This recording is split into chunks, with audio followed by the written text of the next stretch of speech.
नमस्कार, सवाल इंडिया का मैं आपका बहुत बहुत स्वागत है। मैं हूं अभिषेक, मुंबई के स्टूडियो से। बात आज चीन की, जो कि पड़ोसी मुल्क है, लेकिन उसके यहाँ पे बहुत कुछ उथल पुथल हो रही है। अमूमन उनके यहाँ पर जो कुछ चलता है वो इतना साफ सुथरा नहीं होता है। बहुत सारे ऐसे पर्दे हैं जिनके अंदर बहुत कुछ छुपा लिया जाता है, लेकिन अब वहाँ पर लोग सड़कों पर हैं। चीन में कोविड नीति का जमकर विरोध हो रहा है और कई शहरों में लोग सड़क पर उतरे हैं। एक ऐसे देश में जहाँ पर एक ही पार्टी का कब्जा है और जहां पर राष्ट्रपति तीसरी बार निकलकर आगे बढ़ चुके हैं और ऐसा लगता है कि वो पूरी जिंदगी भर का प्लान बनाकर आए हों, ठीक उसी वक्त में इस तरीके के विरोध प्रदर्शन बड़े हो रहे हैं। ये विरोध प्रदर्शन में दरअसल चिंगारी का काम उन लोगों ने किया है जिनको ऐसा लगता है कि एक प्रांत में जब एक बिल्डिंग को पूरी तरीके से बाहर से बंद कर दिया गया था कोविड रिस्ट्रिक्शंस के चलते या कोविड के जो रोकथाम है उसको रोकने उसके लिए, ठीक उसी वक्त में उस बिल्डिंग में आग लग गई और उसमें आधिकारिक तौर पर 10 लोगों की जान गई है, लेकिन गैर आधिकारिक सूत्र कह रहे हैं कि तकरीबन 40 लोगों की जान गई है। विरोध इतना बड़ा है कि लोग सड़कों पर उतरे हैं और कई जगहों पर ऐसी तस्वीरें अब आम हो रही हैं। सोमवार को ये बहुत कुछ हुआ है। वहाँ पर कम्युनिस्ट पार्टी सत्ता छोड़ो के नारे लग रहे हैं और जीरो कोविड नीति का विरोध हो रहा है। इस सब के बीच में एक तस्वीर ऐसी भी आई है जिसमें आपको नजर आएगा कि किस तरीके से वहाँ पर बीबीसी के जो रिपोर्टर हैं उनको उनके साथ मारपीट हो रही है या उनको ज़मीन पर पटका जाता है और उसके बाद जिस शख्स ने उन्हें बचाने की कोशिश की उसकी भी गिरफ्तारी कर ली जाती है। ये तस्वीरें अब आम हो रही हैं। तो बड़ा सवाल है आज का कि आखिरकार ऐसा क्या है चीन में जिसकी वजह से ये विरोध प्रदर्शन तीव्र हो रहे हैं। तो चीन में जो विरोध तेज प्रदर्शन हो रहा है उसमें कई शहरों में चुनौतियां मिल रही हैं जिनपिंग को और उनके खिलाफ नारेबाजी भी हो रही है। राष्ट्रपति शी जिनपिंग का इस्तीफा प्रदर्शनकारी मांग रहे हैं। गद्दी छोड़ो के नारे लग रहे हैं। कम्युनिस्ट पार्टी के सत्ता छोड़ने के लिए नारे लगाए जा रहे हैं। सवाल है कि चीन में यह हंगामा क्यों बरपा हुआ है और सवाल ये भी है कि ये विरोध प्रदर्शन अभी इतने तेज कब क्यों हो रहे हैं, तब जब पूरी दुनिया में कोविड को लेकर एक तरीके से सारी जो बंदिशें हैं वो खत्म होने की कगार पर हैं, जिनमें भारत भी, पड़ोसी भारत भी शामिल है। और इसी मामले में बात करने के लिए हमारे साथ हैं अनुराधा शिनोय और मेजर जनरल अश्विनी शिवाज हैं और साथ में है मोहन गुरुस्वामी। मंजू गुप्ता अगर हमारे साथ जुड़ती हैं तो उनका भी बहुत बहुत स्वागत है। मंजू जी, आपका आप चारों आए हमारे साथ, बहुत बहुत शुक्रिया आपका इस पूरी चर्चा में शामिल होने के लिए। सबसे बड़ा सवाल प्रोफेसर साहब आपसे, अनुराधा शिनोय जी, कि इस समय चीन में जो कुछ चल रहा है उसको पूरी दुनिया किस तरीके से देखे, एक तो ये सवाल है। दूसरा ये सवाल है कि क्या ये सब कुछ अचानक से हो रहा है क्योंकि लोग तंग आ चुके हैं, या पार्टी के अंदर भी बहुत कुछ घटित हो रहा है कम्युनिस्ट पार्टी के अंदर जिसका लक्षण इस तरीके से दिखाई दे रहा है? देखिए, पाश्चात्य देश तो ऐसे देखेंगे कि ये एक रेवोल्यूशन है और शायद कम्युनिस्ट पार्टी हटाई जाए, ऐसा कुछ नहीं है। पर ये जरूर है कि लोग काफी तंग आए हैं कोविड पॉलिसी से और किस तरीके से ये नीतियों ने लोगों की तरफ किया है। पर यह भी सच है कि सितंबर से चाइना में एक नया वेरिएंट कोविड का आया है जो बाकी दुनिया में अभी नहीं आया सितंबर से, और ये बहुत तेज जा रहा है, इसका ट्रांसमिशन बहुत तेज है और 2 हफ्ते में 40%, जैसे एक अगर मोहल्ले में है तो 40% तेजी से जा रहा है। तो इसीलिए उन्होंने फिर से एक बहुत स्ट्रिक्ट लॉकडाउन पॉलिसी की है जिसमें वो उनकी जो पहले की जीरो कोविड पॉलिसी थी वो बहुत कड़क थी, उससे लोग बाहर नहीं जा सकते थे, काफी तंग थे। तो कम्युनिस्ट पार्टी और उनकी सरकार का यह जिम्मा बनता था कि उनको समझाया जाए कि ये एक मतलब ऐसी चीज है जिससे इन्फेक्शन रेट बहुत तेज है, लेकिन वो ठीक से नहीं हुआ। दूसरी बात है कि बाकी देशों में उन्होंने, जैसे हमारे देश में मैस इम्यूनिटी शायद पैदा हो गई जिससे कोविड हो भी रहा है। आजकल भी सुनने में आ रहा है लोगों को कोविड है, लेकिन हम लोग किसी को बंद नहीं कर रहे और इन्फोर्स लॉकडाउन नहीं कर रहे। लेकिन चीन की समझ ये है कि एक जीरो कोविड पॉलिसी उन्होंने फिर से लागू कर दी है। सिनोवैक जो इनका वैक्सीन है, ये लग रहा है कि वो इतना ठीक नहीं है जैसे उसको mRNA वैक्सीन नहीं है। और वो बाहर के देशों से नया वैक्सीन और पाश्चात्य वैक्सीन नहीं लाना चाहते, क्योंकि उनमें बहुत एक प्राइड सी होती है अपनी चीजों के बारे में, और वहां का जो आर्टिफिशियल एनालिसिस है, ये सारी प्रॉब्लम्स है। बिल्कुल बिल्कुल। मैं मंजू गुप्ता जी के पास भी जाऊंगा और मेजर जनरल साहब के पास भी जाऊंगा, लेकिन उसके पहले Mohan Guruswamy ji, chairman centre for policy alternative के हैं। मोहन जी, आप किस तरीके से देखते हैं इसको कि क्या पड़ोसी देश या जिस तरीके से प्रोफेसर चिनॉय कह रही हैं कि इसको पाश्चात्य देश एक अलग चश्मे से देख रहे हैं कि जी सत्ता के खिलाफ है, क्या सिर्फ ये सत्ता के खिलाफ दिखाई देने वाला है, लेकिन इसमें असल में मामला सिर्फ कोविड है, या फिर मसला बड़ा है जो कि अंडर करंट में है, जो बाहर अब दिखाई देने लगा है? देखिए, चाइनीज कम्युनिस्ट पार्टी में दो गुट है, दो बड़े गुट है। एक गुट जो था पुरानी हमारी शी जिनपिंग की गुट है, जो पहले जियांग जेमिन से जुड़ा हुआ था, और दूसरी गुट है यंग कम्युनिस्ट की जो गुट है वो हू जिनटाओ की गुट थी। तो जब शी जिनपिंग प्रेसिडेंट बने तो उस वक्त ये बात हुई कि शी जिनपिंग 2 टर्म करेंगे, उसके बाद ली कीचांग जो अभी प्रधानमंत्री है वो प्रेसिडेंट के पद पे पहुंचेंगे।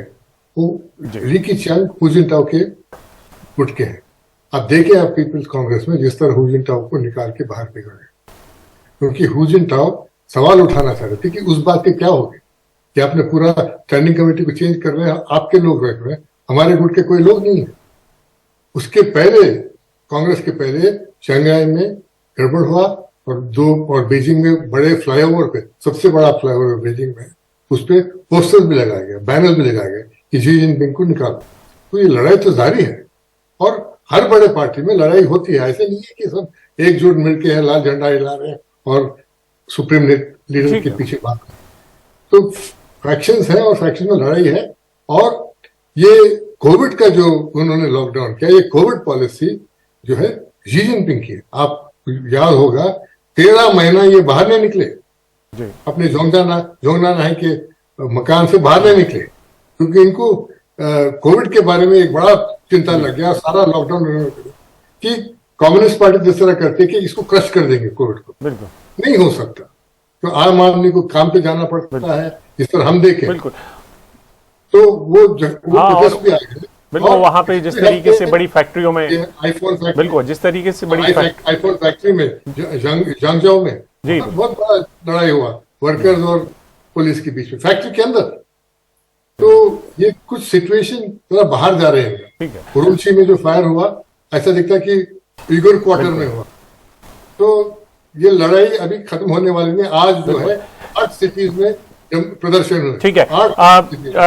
Retired major general Ashwini ji भी हैं। बिल्कुल, जब भी चीन में कुछ होता है तो वहाँ की जो सरकारें हैं वो एक तरीके से सारा रुख जो है अपने अंदर के दबाव को बचाने के लिए या उससे मुक्ति पाने के लिए अपनी बॉर्डर पर और अपनी सीमाओं पर कुछ शुरू कर देती हैं। अश्विनी जी, ऐसा पहले भी हुआ है, तो ये एक डर की वजह पूरी दुनिया के लिए होनी चाहिए, क्योंकि वहाँ के राष्ट्रपति अपने ऊपर से दबाव कम करना चाहेंगे किसी भी हालत में। हाँ बिल्कुल अभिषेक, ये सच्चाई है, चीन पे भरोसा नहीं किया जा सकता। और ये बिल्कुल बात ठीक है कि जो शी जिनपिंग है और कम्युनिस्ट पार्टी है चीन की, वो कोविड-19 से लड़ने में नाकामयाब रही है। और कहीं ना कहीं उनके अंदर खामियां, मास जो इम्यूनिटी आनी थी वो चीन में नहीं आई। इससे पहले वुहान से उन्होंने ये खुद छोड़ा या गलती से छोड़ा, ये सबको मालूम है, ये वायरस वुहान से छोड़ा था, उसके बाद वो कर नहीं पाए ठीक ठाक। अब जो सच्चाई है कि जिस प्रकार से उनकी इकोनॉमिक पॉलिसी के अगेंस्ट लोग जा रहे हैं, जीरो कोविड पॉलिसी से लोग तंग हो गए हैं, इसको मद्देनजर रखते कहीं डाइवर्ट करने के लिए अटेंशन, ये भी माहिर है।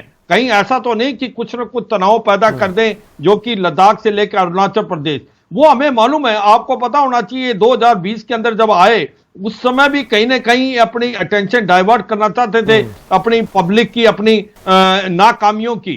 तो अब भी ये कर सकते हैं, मगर अब सिचुएशन बहुत अलग है। भारत तैयार है, भारत वेल प्रिपेयर्ड है, उनको भी मालूम है। हम ईंट का जवाब पत्थर से देंगे। हमने क्या किया, कैलाश रेंज को पकड़ लिया, और अभी जो उनकी 3 डिवीजन डिप्लॉयड है, हमारी 3 से ज्यादा है। मैं एक बात छोटा, मैं ये कहता हूं कि चीन को ये मालूम है अगर वो ऐसा कुछ भी करने की कोशिश करेंगे तो भारत तैयार ही नहीं, भारत हावी है। अब भारत लद्दाख से अरुणाचल तक इंफ्रास्ट्रक्चर भी बना पाया है, भारत ने अपनी फौज भी लगा दी है, भारत ने इंडियन ओशन रीजन, अभी अगर आप देखें काड़का में उन्होंने भारत को नहीं बुलाया। उनको मालूम है कि भारत की जो नेवी है, हमने आईएनएस विक्रांत को बे ऑफ बंगाल में डिप्लॉय कर दिया है, मलक्का स्टेट के नजदीक। अगर कोई ऐसी स्थिति आती है तो मलक्का स्टेट को भी ब्लॉक कर सकते हैं। तो मैं ये कहूंगा अभिषेक, हमें मालूम है कि जब भी कभी चीन के अंदर अंदरूनी कुछ होता है, वो डाइवर्ट अटेंशन करने के लिए भारत के बॉर्डर में कुछ कर सकते हैं। इसलिए भारत बिल्कुल तैयार है, सक्षम है और काबिल है। भारत की वायु शक्ति, भारत की आर्मी और वायु की नेवी शक्ति, वो तीनों तैयार है।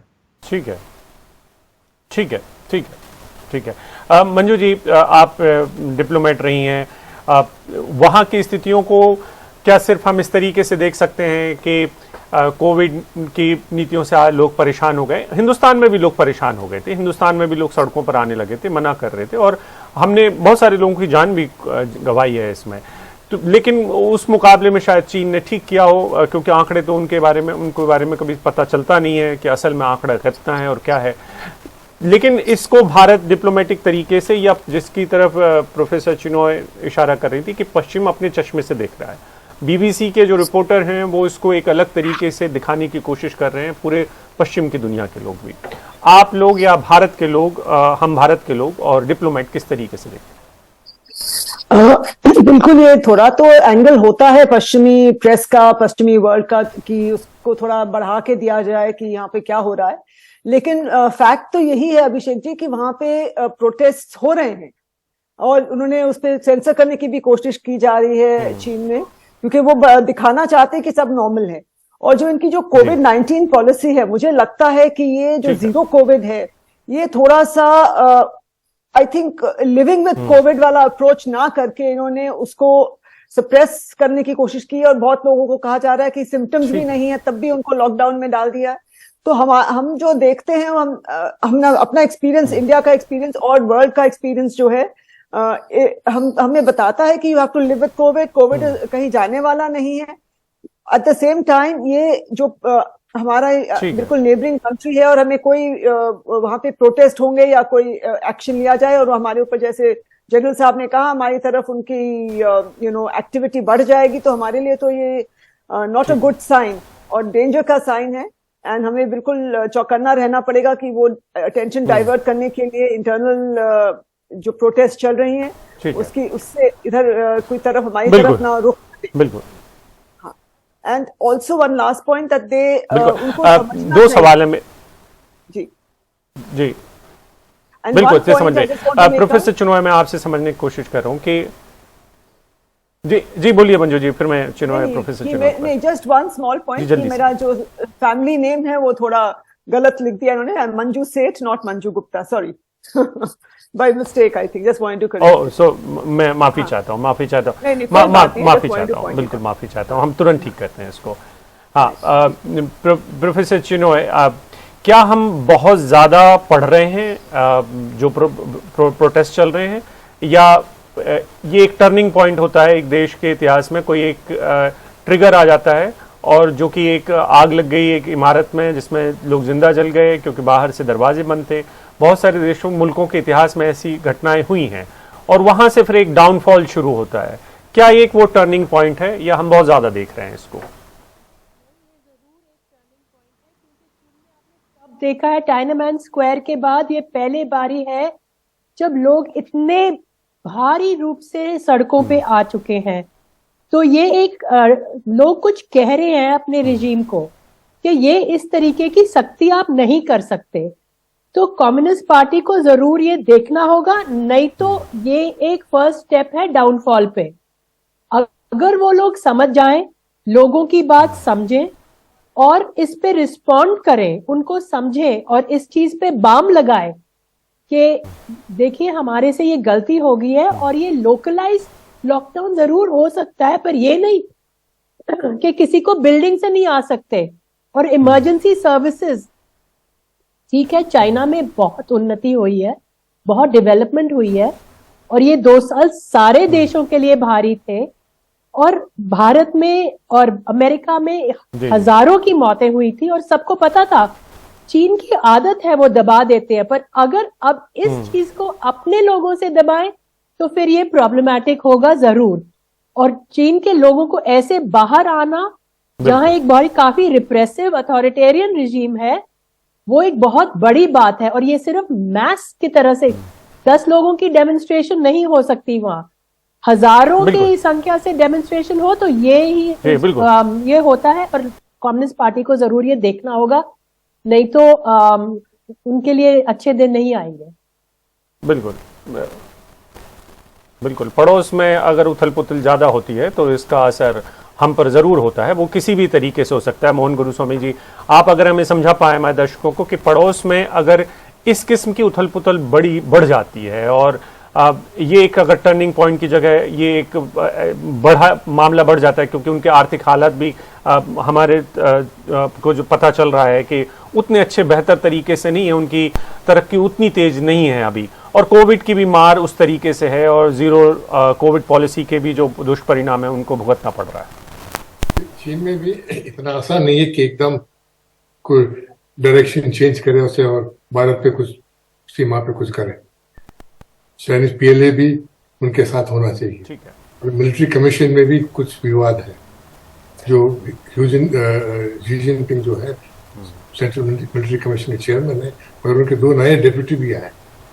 जब शी जिनपिंग दिल्ली आए थे 2014 में, दिल्ली में बैठे हुए थे और चुमार लद्दाख में कुछ इंसिडेंट हुआ। उनको जाने के बाद ऑर्डर देना पड़ा कि People's Liberation Army will obey the political leadership at all times. ये रिटन ऑर्डर देना पड़ा, और वहां के कमांडर को निकाल दिया गया, और 2 vice chairman central military commission को बर्खास्त किया गया। तो ऐसा नहीं है कि मोनोलिथ बैठा हुआ है, अंदर भी उनके टसल्स हैं। अगर आप वो कहें पीएलए को झगड़ा शुरू करो, अगर ना करे, अगर ना हो तो सारा इंटरेस्ट, और वजह भी होना चाहिए, आपको लोगों को वजह दिखाना चाहिए कि एकदम हम चले जा रहे हैं। जो एरिया पे उनको कब्जा करना था, पेप्सांग में वगैरह कर लिए, बैठे रहे 2000 स्क्वायर किलोमीटर में बैठे रहे। जो पैंगोंग पे जो फिंगर्स लेना था वो ले लिए, सिर्फ उनको ईस्टर्न सेक्टर में जो हासिल करना चाहते थे वो नहीं हुआ तक। और वहां पे मेरे समझ में है उनका फोकस होगा, और वहां पे हम लोग मजबूत भी है। और जैसे जनरल साहब कह रहे थे, ये ऐसा नहीं है कि इस वक्त हम लोग सोए हुए, फौज को सोया हुआ। पिछले बार जब आए तो हम लोग कोविड के डर के मारे फौज जो मिरर एक्सरसाइज करना था वो नहीं किए, तो घुस गए उस वक्त। आपके पास तो हो नहीं सकता हो। तो मेरे ख्याल में ये इतना आसान नहीं है, कुछ तनाव बढ़ सकता है, मगर वो कामयाब नहीं हो गए, और उससे अगर कामयाब नहीं हो गए कुछ करके तो और रजीम तो बैठ जाएगी। तो इसलिए रजीम भी सोचेगी करना है या नहीं। और दूसरी तरफ ताइवान से चल रहा है, 7th फ्लीट बैठा हुआ अमेरिका का, उधर जापान का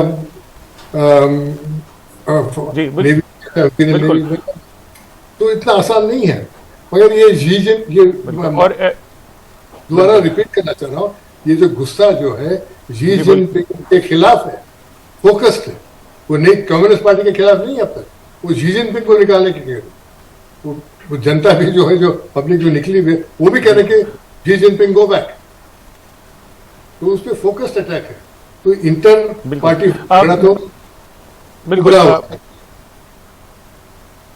बिल्कुल जी मंजू सिंह जी, जो हम कह रहे हैं कि पड़ोस में जब होता है तो उस पर निगाह होती है, तो कूटनीति के लिहाज से और डिप्लोमेसी ज़रूरी है कि हम सारे लोग उनकी तरफ नज़र रखते भी हैं। लेकिन एक जो लीडरशिप को लेकर जो गुस्सा बढ़ रहा है, वो क्या बताता है? क्योंकि कम्युनिस्ट पार्टी का अपना एक इतिहास रहा है, और वहाँ पर बहुत सारी चीज़ें पिछले कुछ वक्त में ऐसी भी हुई हैं जब ऐसी खबरें आई थी। एक तस्वीर वायरल हुई है, जब एक वीडियो वायरल हुआ है कि किस तरीके से उनकी जो सबसे बड़ी मीटिंग चल रही थी उसमें से नेता को निकाला गया, और वो अप्रत्याशित था। और तो भारत इन तमाम घटनाक्रमों को जो वहाँ पर सबसे बड़ी पार्टी में चल रहे हैं या सरकार में चल रहे हैं, उनको किस तरीके से देख रहा है? और भारत के प्रधानमंत्री की अभी कुछ एक सेकंड्स की एक मुलाकात भी हुई थी। बिल्कुल सेकंड्स की ही मुलाकात हुई, फॉर्मल मीटिंग नहीं हुई, आपने देखा। क्योंकि जो मुद्दे हमारे कंसर्न के हैं वो अभी रिजॉल्व नहीं हुए हैं, और चीन मानने को तैयार नहीं है, और वो अपनी जिद कह लें या जिस पे भी अपनी व्यू में अड़े हुए हैं। तो ये और वहाँ के अगर हम देखेंगे जो हुआ है स्टैंड ऑफ, उसको मिलिट्री कमांडर लेवल के ऊपर करते जा रहे हैं, टॉक करते जा रहे हैं, बट दे आर नॉट उसकी सोल्यूशन की तरफ नहीं कहीं भी आगे कदम बढ़ रहे हैं, ठोस कदम। थोड़ा बहुत कर दिया और उसको कहा कि अब हो गया, वी हैव अग्रीड, अब आप हमारी बात मानिए और हम तो नहीं हटेंगे पीछे। और इनकी ये पुरानी सलामी स्लाइसिंग की जो आदत है वो उस पर वो अभी भी अटल है। लेकिन अगर आप उनको इंटरनल देखें, क्योंकि वहाँ पे उनकी ये कोविड के बाद और पोस्ट कोविड और जो जीरो कोविड पॉलिसी के बाद वहाँ की इकोनॉमी अफेक्ट हो रही है। अगर आप पूरे फैक्ट्रीज लॉकडाउन कर देंगे रेगुलरली और पूरी एरियाज जितने इंडस्ट्रियल एरियाज हैं उन कमर्शियल एक्टिविटी बंद हो जाएगी, थोड़े टाइम के लिए तो काम चल सकता है, लेकिन इसलिए वहाँ जो लोग हैं और जो आपस में of course definitely inter party और इंटरनल पार्टी के जो फैक्शंस हैं उसमें तो चल ही रहा है, उसका भी ये नतीजा है। लेकिन लोग भी बहुत ही परेशान हैं कि बिल्कुल कुछ, और वो देख रहे हैं कि पूरे वर्ल्ड में क्या हो रहा है आजकल। आप पूरे वर्ल्ड की न्यूज ब्लॉकआउट नहीं कर सकते हैं जितनी कोशिश हो रही है वहां पे। तो उनको पता है कि वर्ल्ड में क्या हो रहा है और वो नहीं चाहेंगे कि ये कंटिन्यू करे ये वाली पॉलिसी। और जहां कूटनीतिक, हाँ बिल्कुल। प्रोफेसर जी, मैं प्रोफेसर चिनॉय के पास जा रहा हूँ। प्रोफेसर चिनॉय, किसी भी हुक्मरान के लिए सबसे चिंता की बात या किसी भी सरकार के लिए तब होती है जब यूनिवर्सिटी और कॉलेज में कोई विरोध प्रदर्शन फैलने लगता है। आप प्रोफेसर हैं, आपसे बेहतर कौन समझ सकता है इस बात को। और ये चीन में ये हो रहा है। हमने देखा है कि ईरान में जो विरोध प्रदर्शन हुए हैं उनकी शुरुआत भी ऐसी हुई थी, और अब देखिए वो पूरी दुनिया में वो उनके साथ सहानुभूति भी है और वहाँ की जो सरकार है वो दबा नहीं पा रही है उन विरोध प्रदर्शनों को। तो जो बदलाव के सबसे बड़े एजेंट हैं वो अब एक हो रहे हैं। क्या ऐसा शुरुआती तौर पर दिख रहा है कम से कम यूनिवर्सिटी और कॉलेज में? हाँ, और मुझे लगता है सबसे पहले तो मैं कहूंगी कि जो मोहन जी ने कहा वो बिल्कुल सही है। ये फोकस टारगेटेड है अगेंस्ट शी जिनपिंग, और ये उनके पोस्टर्स और स्लोगन्स में आ रहा है। और यूनिवर्सिटी के स्टूडेंट्स में मतलब बहुत आग होती है और वो रिस्क ले सकते हैं, बसों के नीचे खड़े हो जाएंगे। तो वहां से रेवोल्यूशन या ये मूवमेंट शुरू होना और वहां फिर पहुंचना मतलब रिजीम के खतरे की बात है। और मुझे लगता है ये वो वहां पे जरूर सप्रेशन खूब आएगा इसके बाद, लेकिन वो रोकेंगे नहीं, क्योंकि इस बारी सिर्फ यूनिवर्सिटी में नहीं है, यूनिवर्सिटी के बाहर है, लोकेलिटीज में है, हाउसिंग कॉम्प्लेक्सेस में है, फैक्ट्रीज में है, शहर से शहर में जा रहा है। पर ये उनके लिए फायदा है कि ये सिर्फ कोविड की इशू है। ये नहीं कह रहे कि हम सरकार पूरी बदलना चाहते हैं या हम राजनीतिक पॉलिसी या हमें ह्यूमन राइट्स, ये सारे मुद्दे वहां अभी नहीं आए। सिर्फ कोविड और उसके तरफ से कि यहाँ की पॉलिसीज कोविड पे फेल हो गई हैं, हमें पता नहीं चल रहा। और जो ये लॉकडाउन है और उसमें जो लाइवलीहुड का सवाल है, जो मंजू जी और सबने कहा कि जाना पड़ता है, मतलब दुकान जाना पड़ता है पर वहां दुकानें भी बंद जी। तो वहां पे ये बहुत प्रॉब्लम है और इकोनॉमी में एक डाउन टर्न भी आ रहा है। इसीलिए ये एक उनके लिए एक टर्निंग पॉइंट है। जरूर सरकार इस पे दबाव जरूर डालेगी, लीडर्स को पकड़ेगी जैसे हांगकांग में उन्होंने किया था जी। लेकिन ये फैल भी सकता है और पर ये डिपेंड करता है वो कैसे हैंडल करेंगे। बिल्कुल। जो इनका इतिहास है मोहन गुरुस्वामी जी, वो तो यही कहता है कि उन्होंने हमेशा आयरन फिस्ट का इस्तेमाल किया है और डंडे का इस्तेमाल करके उन्होंने विरोध प्रदर्शन रोके हैं। तो इस बार कुछ ऐसा बदली हुई कोई स्ट्रेटजी होगी, कोई निगोशिएशंस हो सकते हैं। और सबसे बड़ी बात जो आप कह रहे हैं टारगेटेड है ये राष्ट्रपति के खिलाफ, वहां पे जिनपिंग के खिलाफ, तो उससे क्या हासिल हो जाएगा स्टूडेंट्स को? क्या कोई एक उनके जाने से कोई ऐसा एक बड़ा परिवर्तन होने जा रहा है, या ऐसा लोगों को लगता है कि वही सब कुछ के जिम्मेदार हैं और उनके अलावा कोई अगर वैकल्पिक व्यवस्था आएगी या वैकल्पिक लीडर आते हैं तो बहुत बड़े बदलाव हो सकते हैं चीन में? मेरे ख्याल में कम्युनिस्ट पार्टी ऑफ चाइना को कोई खतरा नहीं है। कम्युनिस्ट पार्टी बरकरार रहेगी क्योंकि वो सिस्टम में बसा हुआ है। उनकी जो डेमोक्रेसी होती है वो कम्युनिस्ट पार्टी के थ्रू होता है। तो ग्राउंड लेवल पे अगर चाइना पे जाते हैं, गाँव में जाते हैं, तो काफी वहां पे इलेक्शन वगैरह होते हैं विलेज काउंसिल्स के, डिस्ट्रिक्ट काउंसिल्स के, ये जो ऊपर पिरामिड जाता है डेमोक्रेसी कम होते जाता है। इन्होंने डेमोक्रेटिक सिस्टम जो बन रहा था हु जिनटाओ के नीचे म्यूचुअल कंसल्टेशन, उसको गिरा के इसको फुल्ली कंट्रोल में लेना चाहे अपने हाथ में जी जिनपिंग। उसका एक रिवोल्ट हो रहा है पार्टी के अंदर। और जो आम आदमी है जो कम्युनिस्ट सिस्टम को वो अच्छा मानता है, क्योंकि वो कहता है कि आयन बोल दिया है, इसमें खाना कभी खत्म नहीं होता। जब चाइना में लोग फैमिली में मरते थे 40 साल तक, अभी सबको खाना मिलता है, कपड़े अच्छे हैं, नौकरी है, घर अच्छे हैं, और उनकी स्टैंडर्ड ऑफ लिविंग जो है हमारे से बहुत ज्यादा आगे है। तो लोग खुश है उससे, और उस सिस्टम को जल्दी तोड़ेंगे नहीं, मगर जो लीडरशिप को डिस्टॉर्ट कर रहे और जो इनके ऐसे ऐसे फ्रीडम्स को वो दबाना चाह रहा है जी जिनपिंग, उसके खिलाफ है, उसको टारगेट कर रहे हैं ये लोग। और मेरे ख्याल में फैक्शनल फाइट में भी अब देखना चाहिए ये फैक्शनल फाइट कहाँ खत्म होगा। जो पिछले प्रधानमंत्री और जो स्टैंडिंग कमेटी मेंबर्स को उन्होंने बाहर कर दिया, वो लोग बाहर नहीं जाते, ये जो एक ही जगह रहते, जोंगनाना रहेंगे, लड़ लेते, सब खाते पीते वहीं जगह में बैठते। तो अंडर फैक्शनल डिस्प्यूट कैसा रिजॉल्व होता अब देखना है। आप इन्होंने दबाया था डेंग जाओपिंग को, वो डेंग जाओपिंग माओ के 3 घर बाजू ही थे वही विलेज में, तो कब बाहर निकलेंगे पता नहीं चलता। निकलेंगे बाहर। जी जिनपिंग की जो पकड़ थी पार्टी पे मेरे ख्याल में टूटने वाला है, तो तब खत्म होगा जब उनकी पकड़ टूटेगी। तो चाइनीज सिस्टम में बहुत जल्दी आप बिल्कुल बहुत गायब हो जाता है। कुछ जिलाए जो उनके चैलेंजर थे वो पता ही नहीं उनका आदमी का, कुछ जेल में बैठा हुआ है, किसी को पता नहीं, तो एकदम फटाफट हो जाता है रातों रात। बिल्कुल बिल्कुल। और पड़ोस में जो भी कुछ होगा उससे हम अछूते नहीं रह सकते हैं। बहुत बहुत शुक्रिया आप तीनों का, मंजू सेठ जी आपका, और गुरुस्वामी जी आपका भी, और प्रोफेसर चिनॉय आपका भी, आप तीनों जुड़े हमारे साथ, बहुत बहुत शुक्रिया। वक्त एक ब्रेक का है।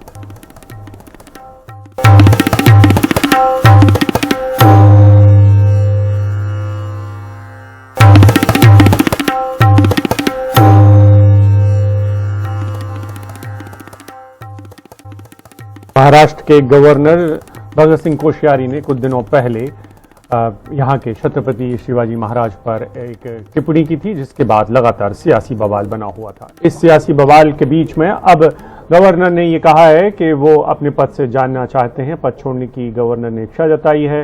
राजभवन ने ऐसी खबर से पुष्टि करने से इनकार किया है। हालांकि ऐसी खबरों में ऐसा होता है कि पहले गैर आधिकारिक सूत्र ऐसी खबर बताते हैं कि उन्होंने जाने का मन बनाया, और फिर उसके बाद जब आधिकारिक चीज़ें हो जाती हैं तो बात बन जाती है। लेकिन राजनीति खत्म नहीं होने वाली है, क्योंकि इसका ठीकरा बीजेपी के सर पे भी फोड़ा जा रहा है। संजय राउत जो कि जेल से छूट कर आए हैं और उद्धव ठाकरे गुट के शिवसेना के नेता हैं, सांसद हैं, उनका कहना है कि माननीय गवर्नर ने पद छोड़ने की इच्छा जताई है। ये उन्होंने ट्वीट किया है। छत्रपति शिवाजी महाराज के अपमान के विरोध में जैसे ही शिवसेना ने महाराष्ट्र बंद की बात कही, वो भागते हुए दिख रहे हैं। महाराष्ट्र के विरोधियों से लड़ाई जारी रहेगी जब तक कि राज्यपाल चले नहीं जाते। ये शिवसेना की आवाज़ है। जय महाराष्ट्र।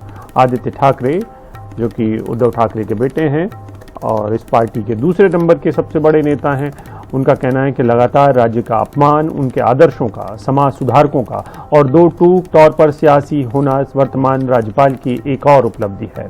पहले ऐसा कभी नहीं हुआ। उन्हें न हटाना शर्मनाक है और सरकार ने इस पर अब तक कुछ नहीं कहा है। हमारे साथ हमारे साथी सोहित हैं। सोहित, बताएं क्या क्या हो गया है आज दिन भर में। देखिए अभिषेक, संजय राउत की ओर से एक ट्वीट किया गया जिसमें उन्होंने ये कहा, उनका ये दावा है कि उनका कहना है कि राज्यपाल महोदय पद से मुक्त होने का इच्छा उन्होंने व्यक्त किया हुआ है और छत्रपति शिवाजी महाराज के विरोध में जैसी ही उन्होंने अपमानजनक बात कही, शिवसेना ने उनके खिलाफ एक हमला शुरू कर दिया, उनके खिलाफ प्रदर्शन शुरू किया और अब राज्यपाल छोड़कर जा रहे हैं।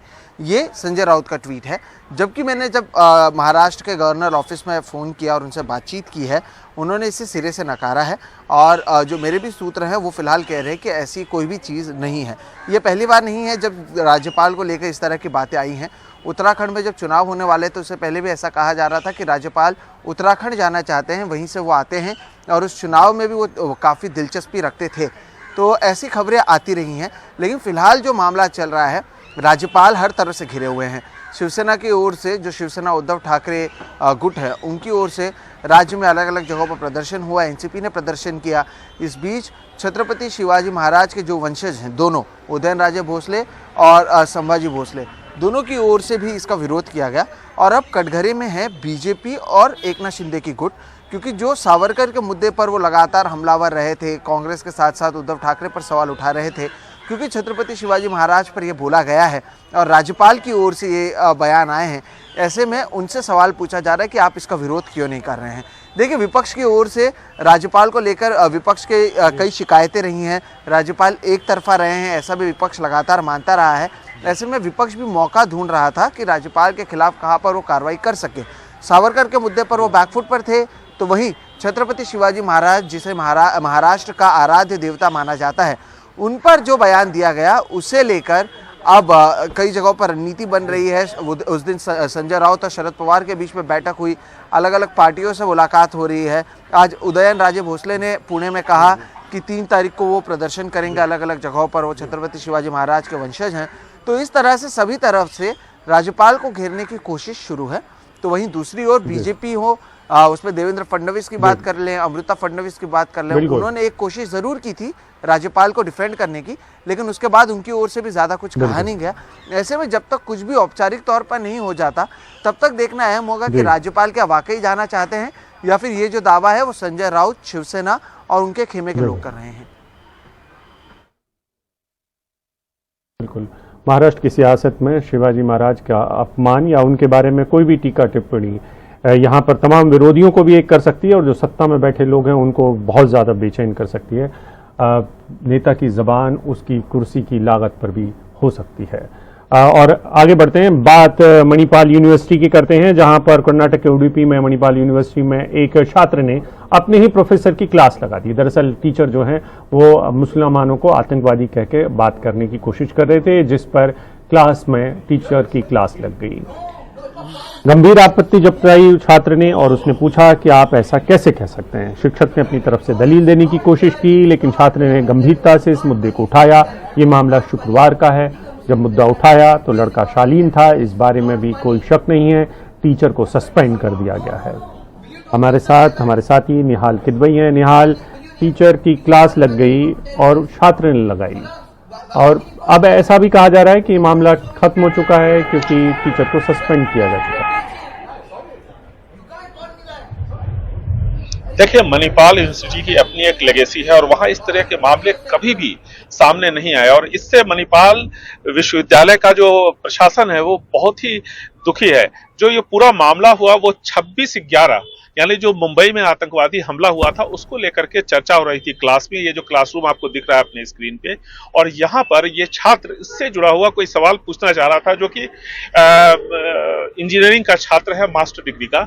मैं पूरी जानकारी नहीं देना चाहता इसलिए कि उसकी पहचान शायद बताना भी ठीक नहीं होगा। तो फिर ऐसे में उस छात्र ने जब सवाल पूछा तो शिक्षक ने उससे ये पूछा कि आप का नाम क्या है। तो जब छात्र ने अपना नाम बताया तो शिक्षक ने कहा कि तुम भी कसाब जैसे हो। इस पर उस छात्र ने कहा कि एक आतंकवादी के साथ मुझे कैसे जोड़ सकते हैं आप, और इस बात पे वहां पर बहस हुई। और जब ये मामला प्रशासन के पास गया, विश्वविद्यालय प्रशासन के पास, तो विश्वविद्यालय प्रशासन ने उस टीचर के खिलाफ एक्शन लिया, उसको सस्पेंड कर दिया और विभागीय कार्रवाई जांच शुरू कर दी।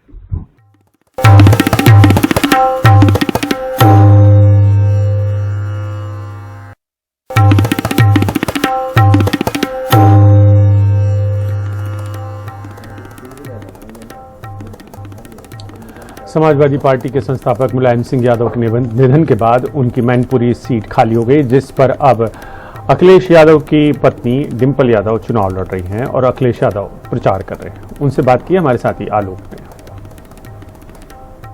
ये मैनपुरी की जो बैटल है, क्या एक प्रतिष्ठा की लड़ाई है आपके लिए? आप नेताजी के नाम को इन्वोक करके वोट्स मांग रहे हैं। Is this a battle for prestige for you sir? प्रतिष्ठा की लड़ाई है। क्या और is it a battle where like you feel that Mulayam Singh Yadav ji की लेगेसी आगे बढ़ेगी अगर आप लोग जीतेंगे? ये चुनाव नेताजी के ना रहने पर हो रहा है और यहाँ की जनता से सीधा संबंध नेताजी का था। सुख दुख में, परेशानी में नेताजी इनके साथ खड़े रहे और यहाँ के लोगों ने समय समय पर नेताजी की मदद की है, चाहे आंदोलन रहे हों या कोई कार्यक्रम का फैसला लिया हो या जब कभी दल को चंदे की ज़रूरत पड़ती थी। यहाँ बहुत सारे बुजुर्ग हैं जिन्होंने 40-40 साल, 50-50 साल साथ काम किया है। ये नेताजी का घर रहा है, नेताजी का अपना क्षेत्र है, अपने लोग हैं और यहीं के लोगों ने नेताजी को नेताजी बनाया। और नेताजी का पूरा जीवन देख लीजिए आप, उन्होंने कभी भी अपने लोगों को भूलने का काम नहीं किया। यहाँ के बुजुर्ग, यहाँ के किसान, यहाँ के गांव के लोगों का हमेशा ख्याल रखा, राजनीति की किसी भी ऊंचाई पे पहुंच गए हों। इसलिए नेताजी को याद करके यहाँ के लोग एक एक वोट डालने जा रहे हैं। मैं आपसे ये भी पूछना चाहूँगा सर, क्योंकि विपक्ष भी लड़ रहा है चुनाव, उनका भी कैंडिडेट है, उनके बहुत सारे दिग्गज लोग कैंपेन कर रहे हैं, योगी आदित्यनाथ भी आज रैली कर रहे हैं, केशव मौर्य, ब्रजेश पाठक, वो ऐसा कह रहे हैं कि क्या कहते हैं, नेताजी के नाम का चुनाव नहीं है और जनता हमें वोट देगी, क्योंकि अखिलेश जी चाहे उनका नाम इन्वोक कर रहे हों लेकिन चुनाव उस पर नहीं है, चुनाव हमारे विकास पे है या चुनाव इस चीज़ पे है कि क्या कहते हैं हमने कितना काम किया। आप क्या कहेंगे? देखिए, अगर आपको एनालाइज करना है, अगर आपको बीजेपी के बारे में जानना है तो आपको अपने मन में और दिमाग में ये रखना पड़ेगा कि भारतीय जनता पार्टी से बड़ा झूठ कोई नहीं बोलता। भारतीय जनता पार्टी झूठ बोलने वालों का दल है। और जहां तक मैनपुरी का सवाल है, हम किसी ऐसे सवाल का जवाब नहीं देना चाहते जिसका कोई संबंध न हो चुनाव से। सरकार जरूर है उनकी, यहाँ जो लोग हैं, अगर समाजवादी पार्टी के लोग हैं तो सीडीओ फोन क्यों कर रहे हैं, अधिकारी फोन क्यों कर रहे हैं? आप सीडीओ का फोन कॉल डिटेल निकलवाइए, जांचें, ऑर्डर, या यहाँ के अधिकारियों को किसने निर्देश दिया है कि आप प्रधान को धमकाएंगे, समाजवादी पार्टी के कार्यकर्ताओं को धमकाएंगे, आप नोटिस निकालेंगे, पुलिस बार बार ढूंढने जाएगी उनको। ये कौन करवा रहा है? उनको समझना चाहिए नेताजी से जुड़े हुए लोग हैं, ये नेताजी के सम्मान में वोट डालना चाहते हैं। नेताजी को लोग हैं वो बताना चाहते हैं कि वो नेताजी से कितने जुड़े रहे हैं। और फिर बीजेपी को बताना चाहिए ना, डीएपी की बोरी क्या हाल है, बेरोजगारी कहाँ पहुँच गई है, गैस सिलेंडर नहीं भर पा रहे हैं लोग, बिजली का बिल आता है, कितना बिल देना पड़ रहा है, किसान को सुविधा क्या दी। तो सरकार को अपनी उपलब्धि बनानी चाहिए, अधिकारियों के माध्यम से चुनाव नहीं लड़ना चाहिए। ये सरकार के लोग अधिकारियों से वोट मांग रहे हैं। आप इनके, मैं तो आपसे कहूंगा कि यहाँ के पुलिस कप्तान से आप सूची मांगिए कि आप चुनाव में किन लोगों की ड्यूटी कहाँ लगाना चाहते हैं। जो फोर्स बाहर से आ रही है वो कौन सी फोर्स बुलाई जा रही है, क्यों उनके नाम देखे जा रहे हैं, नाम देख करके, उनका बैकग्राउंड देख करके ये किस बैकग्राउंड के हैं। क्या इलेक्शन कमीशन को इस बात की नोटिस में नहीं लेना चाहिए? आप जो कुछ जाति के लोग या कुछ धर्म के लोगों को चुनाव से पहले आप कह रहे हैं छुट्टी पर जाइए, ये क्या तरीका है? क्या इलेक्शन कमीशन में भी आपके प्रतिनिधि मंडल गए? हमारा इलेक्शन कमीशन को भी शिकायत किया है और आपके माध्यम से यहाँ के प्रशासन से भी मैं कह रहा हूँ कि आप जनता का चुनाव जनता को लड़ने दीजिए, जनता तय करेगी। आपके अधिकारी क्यों फोन मिला रहे हैं? कोई प्रधान ऐसा नहीं होगा जिस प्रधान के पास अधिकारी फोन न कर रहे हों। एक सवाल मेरा और है सर आपसे, कुछ लोग ये भी कह रहे हैं कि जैसे अखिलेश जी आजमगढ़ में, और आपका राजनीतिक चॉइस है, आपकी पार्टी है, बट कुछ लोग ऐसा कह रहे हैं कि if you had campaigned in Azamgarh perhaps the result could have been different. Now you are campaigning in a very hectic pace. Why not earlier in say in Azamgarh? देखिए, चुनाव प्रचार क्यों करना, क्या नहीं करना, वो अलग परिस्थितियां थी, ये अलग परिस्थितियां थी। और आजमगढ़ दोबारा जीता जाएगा, समाजवादी लोग वहां से दोबारा जीत करके आएंगे। How important is it sir कि आपने शिवपाल जी से, हमें कुछ लोग ऐसा कह रहे हैं, कोट अनकोट पैचअप कर लिया है या फिर उनको अपने साथ ले लिया, ये कितना इम्पोर्टेंट है? ये नेताजी के ना रहने पर पहला चुनाव है और उनकी विधानसभा भी जसवंत नगर इसी पार्लियामेंट के पार्ट है। जितना पुलिस प्रशासन यहाँ परेशान नहीं कर रही उतना जसवंत नगर में कर रही है, क्योंकि उन्हें पता है कि जसवंत नगर सबसे ज़्यादा वोटों से हरा करके भेजा बीजेपी को।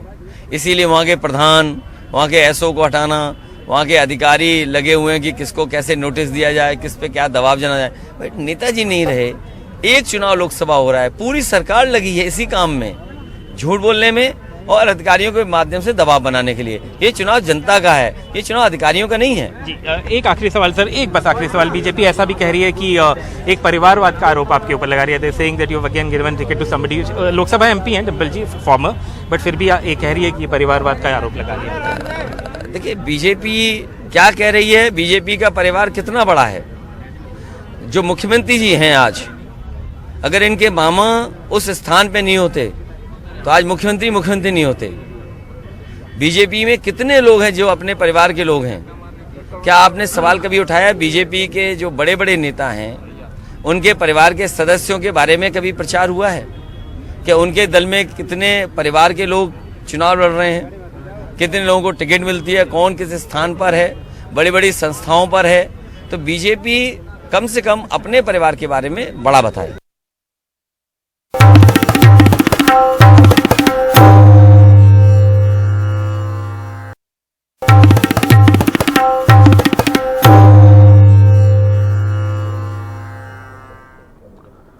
और तेलंगाना की बात करते हैं, जहां पर बीजेपी प्रदेश अध्यक्ष संजय कुमार को पुलिस में हिरासत में ले लिया गया है। दरअसल ये तेलंगाना में बीजेपी की एक यात्रा निकालना चाहते थे और जिसको रोक दिया गया है। टीआरएस के जो रवैया है वो तानाशाही भरा है, ऐसा बीजेपी कह रही है। पुलिस सूत्रों के मुताबिक इस यात्रा की इजाजत नहीं थी, जिसके चलते यात्रा को रोका गया है। पुलिस की इस कार्रवाई के बाद बीजेपी कार्यकर्ताओं में गुस्सा है और इलाके में तनाव का माहौल है। पुलिस ने मौके पर जमा बीजेपी कार्यकर्ताओं को वहां से खदेड़ दिया है। आपको बता दें कि तेलंगाना के भैंसा से निर्मल जिले तक आज बीजेपी का प्रजा संग्राम यात्रा का 5वां चरण प्रस्तावित था। पुलिस के इस फैसले के खिलाफ बीजेपी ने अब कोर्ट का रुख किया है।